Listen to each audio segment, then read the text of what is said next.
ಎಲ್ಲಾ ಕಡೆ ಕಾಂತಾರದೇ ಸುದ್ದಿ. ಕಾಂತಾರ ಸಿನಿಮಾ ಕಲೆಕ್ಷನ್ ವೈಸು ಒಂದು ದೊಡ್ಡ ಮಟ್ಟದ ಸಕ್ಸಸ್ ಅನ್ನ ತೋರಿಸಿದೆ.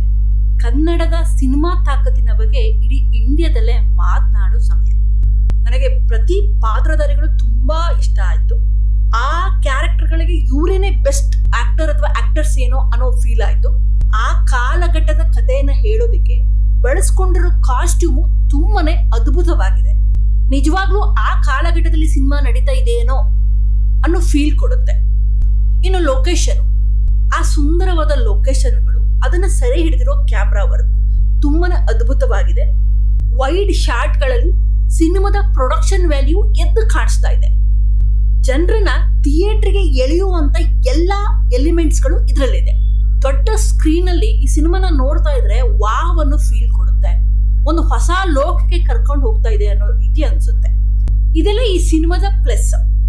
ಇಷ್ಟೆಲ್ಲ ಚೆನ್ನಾಗಿದ್ರು ಒಂದಿಷ್ಟು ಜನ ಏನೋ ಮಿಸ್ಸಿಂಗ್ ಆಗಿದೆ, ಏನೋ ಸರಿ ಇಲ್ಲ ಅಂತ ಒಂದಿಷ್ಟು ಜನ ಹೇಳ್ತಾ ಇದ್ದಾರೆ. ಹಾಗಾದ್ರೆ ಆ ಮಿಸ್ಸಿಂಗ್ ಪಾರ್ಟ್ ಏನಿರಬಹುದು ಅದ್ರ ಬಗ್ಗೆ ನಂದೊಂದು ಅನಾಲಿಸಿಸ್. ನಾವು ಈ ಹಿಂದೆ ಬಂದಿರೋ ಕಾಂತಾರದಲ್ಲಿ ನಮಗೆ ಇಷ್ಟ ಆಗಿರೋ ವಿಷಯ ಏನಪ್ಪಾ ಅಂತಂದ್ರೆ, ಅಲ್ಲಿರೋ ಒಂದು ಸ್ಟೋರಿಯ ಆರ್ಕ್, ಒಬ್ಬ ನಾರ್ಮಲ್ ಹುಡುಗನ ಲವ್ ಸ್ಟೋರಿ, ಆತನ ತರಲೆ ತುಂಟಾಟಗಳು, ಹಾಗೂ ನಾವ್ಯಾರು ಎಕ್ಸ್ಪೆಕ್ಟೇ ಮಾಡಕ್ಕಾಗದಿರೋ ಒಂದು ಕ್ಲೈಮ್ಯಾಕ್ಸ್. ಏನಪ್ಪಾ ಇದು ಎಕ್ಸ್ಪೆಕ್ಟೇ ಮಾಡಕ್ಕಾಗದೇ ಇರೋ ಒಂದು ಕ್ಲೈಮ್ಯಾಕ್ಸ್ ಅಂತ ಅಂದ್ರೆ, ಯಾರು ಅನ್ಕೊಂಡೇ ಇರೋದಿಲ್ಲ ರಿಷಬ್ ಶೆಟ್ಟಿ ಅವರು ಆ ರೀತಿಯಾದ ಒಂದು ಆಕ್ಟಿಂಗ್ ಮಾಡ್ತಾರೆ ಕ್ಲೈಮ್ಯಾಕ್ಸ್ ಅಲ್ಲಿ ಅಂತ. ಯಾಕೆ ಅಂದ್ರೆ ಅದುವರೆಗೂ ಅವರು ಬೇರೆದೇ ಆದ ಒಂದು ರೀತಿಯಲ್ಲಿ ನಟನೆಯನ್ನ ಮಾಡ್ತಾ ಇದ್ರು. ಆದ್ರೆ ಹಳೆ ಕಾಂತಾರದಲ್ಲಿ ಅವರು ಮಾಡಿರೋ ಆಕ್ಟಿಂಗು ಯಾರು ಎಕ್ಸ್ಪೆಕ್ಟೇ ಮಾಡಿರ್ಲಿಲ್ಲ. ಸೊ ಅದನ್ನ ನೋಡಿದಾಗ ಎಂತವರಿಗೂ ಕೂಡ ಅದು ಸೂಪರ್ ವಾವ್ ಅಂತ ಅನ್ಸುತ್ತೆ. ನೆನ್ಪಿರ್ಲಿ, ಯಾವುದೇ ಒಂದು ಸಿನಿಮಾ ನಿಮಗೆ ಅಟ್ರಾಕ್ಟ್ ಆಗ್ಬೇಕು ಅಂದ್ರೆ ಕೊನೆಯ 20 ನಿಮಿಷಗಳು ತುಂಬಾನೇ ಮ್ಯಾಟರ್ ಆಗುತ್ತೆ. ಆ ವಿಷಯದಲ್ಲಿ ಹಳೆಯ ಕಾಂತಾರ ಸೂಪರ್ ಆಗಿ ಗೆದ್ಬಿಟ್ಟಿತ್ತು.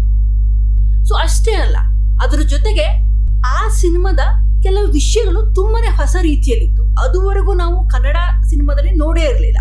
ಸೊ ಒಂದೇನಂತಂದ್ರೆ ಅಲ್ಲಿರೋ ಪರಿಸರ, ಆ ಪರಿಸರದಲ್ಲಿರೋ ಜನಗಳ ಬಾಡಿ ಲ್ಯಾಂಗ್ವೇಜ್ ಆಗಿರ್ಬೋದು, ಅವರು ಮಾತಾಡೋ ರೀತಿಗಳಾಗಿರ್ಬೋದು, ಎಲ್ಲದೂ ಹೊಸದು. ಹಾಗೆ ಮೊದಲೇ ಹೇಳಿದ ಹಾಗೆ ಕ್ಲೈಮ್ಯಾಕ್ಸ್ ನಲ್ಲಿ ರಿಷಬ್ ಶೆಟ್ಟಿ ಅವರ ಎಕ್ಸ್ಪೆಕ್ಟೇ ಮಾಡಕ್ಕಾಗದಿರೋ ಅಂತ ಒಂದು ನಟನೆ. ಇದೆಲ್ಲ ವಿಷಯಗಳಿಂದ ಆ ಸಿನಿಮಾ ತುಂಬಾ ವಾವ್ ಅಂತ ಅನ್ಸುತ್ತೆ. ಆದ್ರೆ ಆಲ್ರೆಡಿ ನಾವ್ ಇದನ್ನೆಲ್ಲ ಕನ್ಸ್ಯೂಮ್ ಮಾಡಿರೋದ್ರಿಂದ ಈ ಸಿನಿಮಾನ ನೋಡುವಾಗ ಜನಕ್ಕೆ ಬೇರೆನೇ ಆಗಿರುವಂತ ಒಂದು ಎಕ್ಸ್ಪೆಕ್ಟೇಷನ್ ಇತ್ತು. ಆದ್ರೆ ಅಲ್ಲಿ ಹೇಳಿರುವಂತ ವಿಷಯಗಳನ್ನೇ ಮತ್ತೆ ಹೇಳಿದಾರೇನೋ ಅಂತ ಜನ ಫೀಲ್ ಮಾಡೋದಕ್ಕೆ ಶುರು ಮಾಡಿದ್ರು. ಸೊ ಹಾಗಾಗಿ ಅವರಿಗೆ ಎಲ್ಲೋ ಒಂದ್ ಕಡೆ ಏನೋ ಒಂದು ಮಿಸ್ಸಿಂಗ್ ಅಂತ ಅನ್ಸಿರಬಹುದು. ಹಳೆ ಕಾಂತಾರದಲ್ಲಿ ತುಂಬಾನೇ ವರ್ಕೌಟ್ ಆಗಿರೋದು ಆ ಸರ್ಪ್ರೈಸಿಂಗ್ ಪ್ಯಾಕ್. ಕ್ಲೈಮ್ಯಾಕ್ಸ್ ಅಲ್ಲಿ ಎಕ್ಸ್ಪೆಕ್ಟೇ ಮಾಡಿರೋದಿಲ್ಲ ಈ ತರ ಒಂದು ಆಕ್ಟಿಂಗ್ ಸಿಗಬಹುದು ಅಂತ. ಕಂಪ್ಲೀಟ್ಲಿ ಅದು ನೋಡಿದಾಗ ಏನಪ್ಪ ಅನ್ನೋ ತರ ಫೀಲ್ ಇರುತ್ತೆ. ಬಟ್ ಇಲ್ಲಿ ನಾವು ಆಲ್ರೆಡಿ ಗೊತ್ತು ನಮಗೆ ಈ ಲೆವೆಲ್ ಅಲ್ಲಿ ಅವ್ರು ಆಕ್ಟಿಂಗ್ ಮಾಡ್ತಾರೆ ಅಂತ. ಸೊ ಆ ಸರ್ಪ್ರೈಸಿಂಗ್ ಪ್ಯಾಕ್ ಇಲ್ಲಿ ಇರ್ಲಿಲ್ಲ.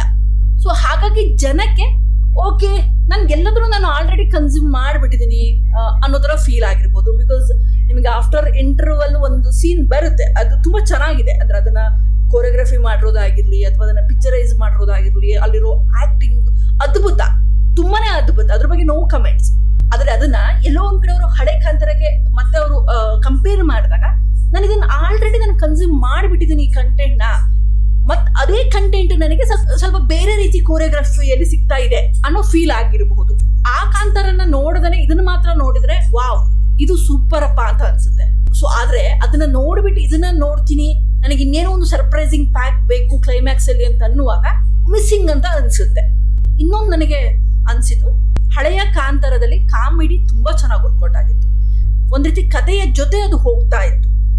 ಎಲ್ಲೋ ಒಂದ್ ಕಡೆ ನಮಗೆ ಡ್ರಾಪ್ ಅಂತ ಅನಿಸ್ತಾ ಇರ್ಲಿಲ್ಲ.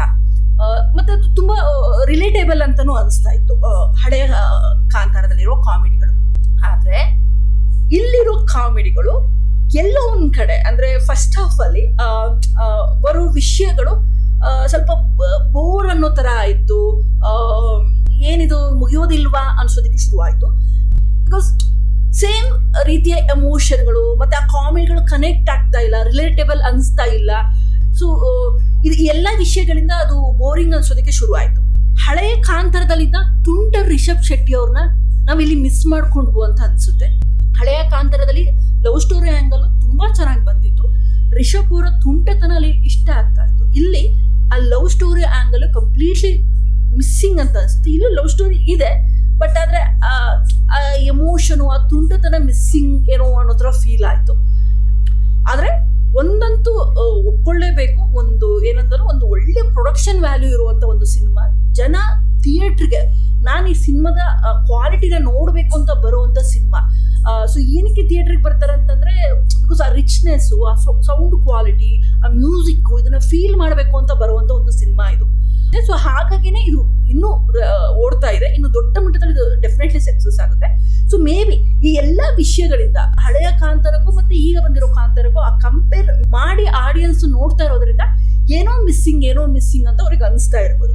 ಸೊ ನಾನು ಏನು ಹೇಳಕ್ ಇಷ್ಟಪಡ್ತೀನಿ ಅಂದ್ರೆ, ಸೊ ಡೆಫಿನೆಟ್ಲಿ ಅಂದ್ರೆ ಎಕ್ಸ್ಪೆಕ್ಟೇಷನ್ ಇಟ್ಕೊಂಡು ನಾವು ಹೋದ್ರೆ ಏನೋ ಒಂದು ಮಿಸ್ಸಿಂಗ್ ಅಂತ ಅನ್ಸೋದು ಖಂಡಿತ ಅನ್ಸುತ್ತೆ. ಸೊ ವಿತೌಟ್ ಎಕ್ಸ್ಪೆಕ್ಟೇಷನ್ ಹೋದ್ರೆ ಡೆಫಿನೆಟ್ಲಿ ನಿಮಗೆ ಈ ಸಿನಿಮಾ ತುಂಬಾನೇ ಇಷ್ಟ ಆಗುತ್ತೆ, ಮತ್ತೆ ನೋಡ್ಬೇಕು ಅಂತ ಅನ್ಸುತ್ತೆ. ಒಂದು ಏನಿಷ್ಟ ಅಂದ್ರೆ ಕಥೆಯಲ್ಲಿ ಸ್ವಲ್ಪ ಏನೋ ಮಿಸ್ಸಿಂಗ್ ಅಂತ ನಿಮಗೆ ಅನ್ಸಿದ್ರು ಸಿನಿಮಾದ quality, music, production value, costume ಇದೆಲ್ಲದು ಅದನ್ನ ಕರೆಕ್ಟ್ ಮಾಡ್ತಾ ಹೋಗುತ್ತೆ. ನಿಮಗೆ ಥಿಯೇಟರ್ ಅಲ್ಲಿ ನೋಡಿದಾಗ ಅದು ಒಂದು ಅದ್ಭುತವಾದ ಎಕ್ಸ್ಪೀರಿಯನ್ಸ್ನ ಕೊಡುತ್ತೆ. ತುಂಬಾ ಅಂದ್ರೆ ನೀವು ಹಾಕಿರೋ ದುಡ್ಡಿಗಂತೂ ಡೆಫಿನೆಟ್ಲಿ ಮೋಸ ಆಗಲ್ಲ. ಸೊ ಒಂದ್ಸಲ ಅಲ್ಲ, ತುಂಬಾ ಸಲ ನೋಡಿ ಇದನ್ನ ಎಕ್ಸ್ಪೀರಿಯನ್ಸ್ ಮಾಡಿ ಅಂತ ಹೇಳ್ತೀನಿ.